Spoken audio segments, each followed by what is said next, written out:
হাসপাতালের সীমানা পাঁচিল তৈরিতে বাধা, আন্দোলনে জবরদখলকারীদের বড় অংশ।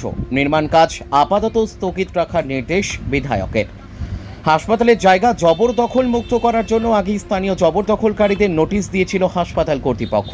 এবার সেই জবরদখলকারীদের বাধায় আটকে গেল হাসপাতালের সীমানা পাঁচিল তৈরির কাজ। আপাতত ওই কাজ বন্ধ রাখার নির্দেশ দিয়েছেন স্থানীয় বিধায়কও। বিষ্ণুপুর সুপার স্পেশালিটি হাসপাতালে এতদিন কোনো সীমানা পাঁচিল ছিল না, ফলে হাসপাতাল চত্বর কার্যত পরিণত হয়েছিল গবাদি পশুর অবাধ চারণভূমিতে। সন্ধে হলেই হাসপাতাল চত্বর পরিণত হতো সমাজ বিরোধীদের আড্ডাস্থলে। হাসপাতালের নিজস্ব জায়গার একটা বড় অংশ দখল করে রীতিমতো ঘরবাড়িও বানিয়ে ফেলেছিল জবরদখলকারীরা। সম্প্রতি এই হাসপাতাল পাকা সীমানা পাঁচিল দিয়ে ঘিরে ফেলার উদ্যোগ নেয় হাসপাতাল কর্তৃপক্ষ। প্রয়োজনীয় অর্থ বরাদ্দ হওয়ার পর কংক্রিটের সীমানা পাঁচিল তৈরির কাজ শুরু হয়।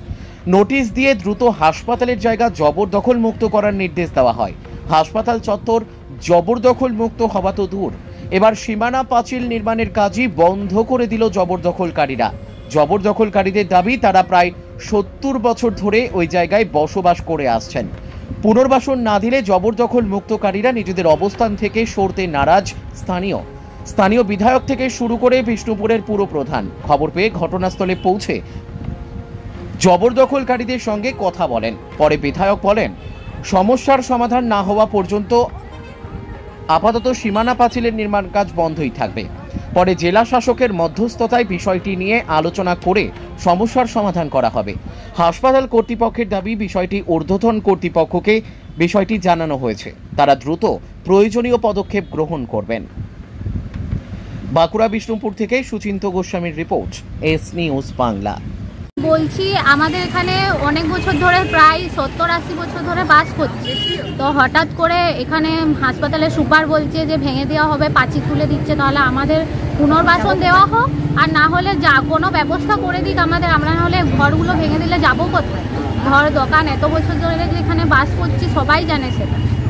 না, এখানে কি পাঁচিলটার কাজ বন্ধ করতে চান আপনারা? হ্যাঁ, আপাতত কাজ বন্ধ থাকাই ভালো, কারণ আমাদের ঘরগুলো তো চলে যাচ্ছে না, সেটার ব্যবস্থা তো করে দিতেই হবে সরকারকে। কি চাইছেন আপনারা, কি চাইছেন? আমরা চাই যে পুনর্বাসন দেওয়া হোক, আর না হলে বন্ধ থাক, আমাদের যেমন আমরা পাড়াতে আছি সেইভাবেই থাক। মানে এটা কিসের কাজ করছে? এটা হাসপাতাল থেকে পাঁচিল দেওয়া হচ্ছে। এটা বন্ধ থাকবে, গাড়িটা বন্ধ থাকবে। কি বললো বিধায়ক এসেছিল, কি বললো? স্যার বললেন যে আপাতত এখন কাজ বন্ধ থাকবে। আপনার নাম? আমার নাম রিয়া মাদ্রাজি। থমকে গেল। দেখুন, যেখানে থমকে গেছে সেখানে এখানকার মানুষজন পরিবার নিয়ে দীর্ঘ 70 বছর 80 বছর বসবাস করছে। তাদেরকে হঠাৎ করে আমরা উচ্ছেদ করতে পারি না। এবং আমাদের বাংলার মুখ্যমন্ত্রী, সকলের প্রিয় মুখ্যমন্ত্রী মমতা বন্দ্যোপাধ্যায়, তিনিও চান যে মানুষের কোনো কষ্ট না হোক, মানুষের চোখের জল না পড়ুক, একটা সুষ্ঠু সমাধান তিনি বিশ্বাসী। আমরাও সেই পলিসিতে বিশ্বাসী। আমি পিডব্লিউডি এবং হসপিটাল সুপার সাহেবকে বললাম যে ইমিডিয়েট আপনি কনস্ট্রাকশন বা কাউকে জোরপূর্বক উচ্ছেদ করবেন না, আপনি এখন কনস্ট্রাকশন বন্ধ রাখুন। আগামী দিনে আমরা ডিএম সাহেবকে নিয়ে আলোচনার ভিত্তিতে একটা সুষ্ঠু সমাধানের রাস্তা নিশ্চিতভাবে বার করব, এবং হসপিটালের সীমানা পাঁচিলও হবে এবং এখানকার মানুষের একটা সুষ্ঠু সমাধান হবে। এখন কি কাজ বন্ধ থাকবে? এখন কাজ বন্ধ থাকুক, অন্যদিকে কাজ হবে, যেখানে যেখানে আমাদের করা চলবে। এখানে ইমিডিয়েটলি কোনো কাজ এখন হচ্ছে না। আমরা ডিএম সাহেবকে নিয়ে খুব শর্ট টাইমের মধ্যে একটা সুষ্ঠুভাবে আলোচনার ভিত্তিতে রাস্তা বার করব। কোন সাইডটা বন্ধ থাকছে, কতদূর পর্যন্ত? এটা আমাদের নতুন যে কোর্ট বিল্ডিং, তার সামনের যে জায়গাটা, সেখানে প্রায় 35-40টা বাড়ি আছে, এবং তারা দীর্ঘদিন ধরে, আজকে প্রায় 70-80 বছর, আমার জন্মের আগের থেকে তারা বসবাস করছে। তাদেরকে হঠাৎ করে আমরা জোরপূর্বক উচ্ছেদ করতে পারি না। তাদের চোখের জলেরও একটা দাম আছে। তারা সমস্যায় থাকুক বা তারা বিপদে পড়ে যাক, এটা আমরা কোনোভাবেই জনপ্রতিনিধি হিসাবে আমাদের দায়িত্বের মধ্যে পড়ে। এবং আমরা মুখ্যমন্ত্রী মমতা বন্দ্যোপাধ্যায়ের পলিসিতে বিশ্বাসী যে মানুষের চোখের জল মুছাবো, মানুষের মুখে হাসি ফোটাবো, কিন্তু কাউকে বিপদে ফেলবো না। হসপিটালে পাঁচিলের কাজ আমাদের প্রায় 80% বেশি শেষ হয়ে গেছে। হ্যাঁ, খুব অল্প জায়গায় বাকি আছে। যে জায়গাটা বাকি আছে তার মধ্যে একটা 150 মিটার জায়গা আছে, যেখানে কিছু দোকান আছে এবং কিছু কাঁচা বাড়ি আছে। তো এখানে উচ্ছেদের কিন্তু কোনো প্রশ্ন নেই, খালি ওদের অংশগুলো একটু ছোট করতে বলা হয়েছিল, তো 3টে নোটিশ দেওয়া হয়েছে, কিন্তু আজকে তো ওনারা কাজ করতে দেননি। আমাকে যেটা বলা হচ্ছে যে প্রায় সরকারি জমি 100 ফুট প্রায় ছেড়ে দিতে, সেই 100 ফুট তো আমার পক্ষে ছাড়া সম্ভব নয়। তো সেটা আমি জানাবো ঊর্ধ্বতন কর্তৃপক্ষকে আর আমাদের রবিকল্যাণ সমিতির চেয়ারম্যান সাহেবকে। ওনারা এবার যেরকম ডিসিশন নেবে সেরকম পালন হবে। কাজ বন্ধ করে দিয়েছে স্থানীয় যারা রয়েছে? হ্যাঁ, স্থানীয় যারা রয়েছে কাজ বন্ধ করে দিয়েছে। এমএলএ সাহেবও ছিলেন, চেয়ারম্যান সাহেবও ছিলেন।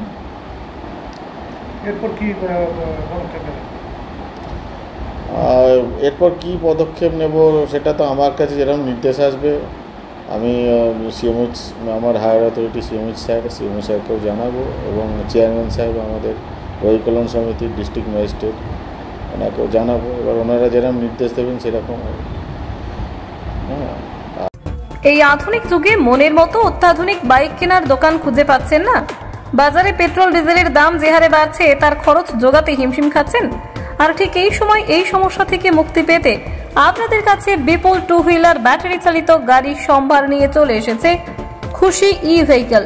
এখানে পেয়ে যাবেন বিভিন্ন কোম্পানি 2 হুইলার ব্যাটারি চালিত গাড়ি, রয়েছে সহজ ইএমআই এর ব্যবস্থা এবং সার্ভিসিং এর সুব্যবস্থা আছে। আমাদের ঠিকানা খুশি ই ভেহিকল, স্টেশন রোড, কালী মেলার কাছে। মোবাইল নাম্বার 8617747806 অথবা 6295895065 এই নম্বরে।